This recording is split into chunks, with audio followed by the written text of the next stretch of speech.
Good morning. আজকাল নিরপেক্ষ শব্দটি যেন আস্তে আস্তে উঠে যাচ্ছে। সত্যি নিরপেক্ষতা বলে দেখা খুব মুশকিল।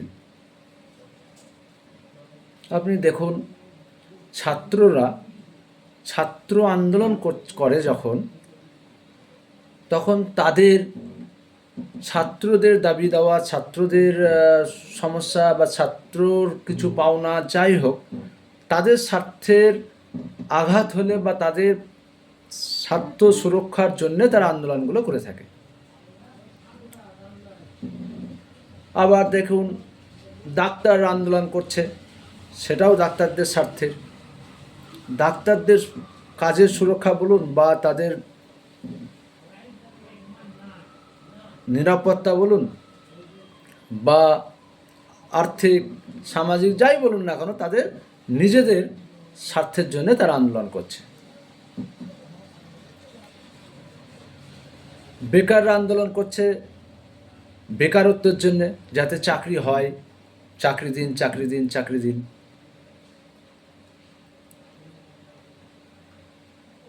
এরা চাইছে যে চাকরি হলেই হবে, চাকরি দিন। আবার চাকরিজীবীরা আন্দোলন করছে মাইনে বাড়ান। চাকরিজীবীরা কখনো কিন্তু আন্দোলন করছেন না যে বেশি করে আরও চাকরি দিন বা আমাদের মাইনে যা আছে ঠিক আছে, চাকরিগুলো নতুন চাকরি দিন, তা কিন্তু বলছেন না। তাহলে বেকাররা আন্দোলন করছে তাদের নতুন চাকরি হওয়ার জন্যে, চাকরিজীবীরা আন্দোলন করছে তাদের চাকরির মাইনে বা ডিএ যাই বলুন না কেন, তাদের আর্থিক সুবিধা বা নানান সুবিধার জন্য তারা আন্দোলন করছে।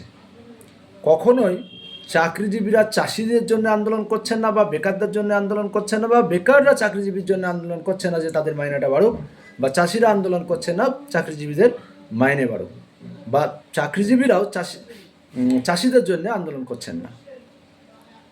এই অবাক পৃথিবী। অথচ আমরা প্রত্যেকটা আন্দোলনই আমরা নিরপেক্ষতার নামে চালিয়ে দিই, যা আমরা খুব ভালো, আমরা ন্যায়বাদী, আমাদের আন্দোলনটা ন্যায্য। তা আমি তো দেখছি যে নিরপেক্ষতাই আস্তে আস্তে নেই। কেউ কি অন্যের হয়ে আন্দোলন করছেন বা দাবি করছেন? ইদানিং আরজিকর কাহিনী নিয়ে যে ডাক্তার আন্দোলন করছে, সেটাও ডাক্তারদের স্বার্থ সুরক্ষার জন্যে, সেটা পরে প্রমাণিত হয়েছে আর কি। তারপরে যে ডাক্তাররা আন্দোলন করলেন আরজিকর মেডিকেল কাহিনী নিয়ে, তারা যেন এমন মনে হলো, এমন ভাবমূর্তি তৈরি করলেন যে তারা হঠাৎ করে তারা একটা আমাদের যে নির্যাতিতা, দুঃখিত আমি তার জন্যে, নির্যাতিতা আমাদের যে ডাক্তার মার্ডার হলেন,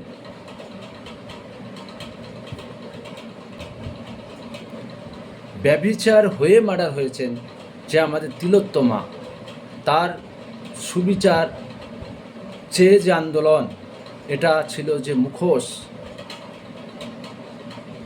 সেই আন্দোলন আস্তে আস্তে ডাক্তাররা নিয়ে গেলেন, তাদের নানান দাবি দেওয়া, তাদের নানান চাওয়া পাওয়া সেই আন্দোলনে পরিণত করেছেন।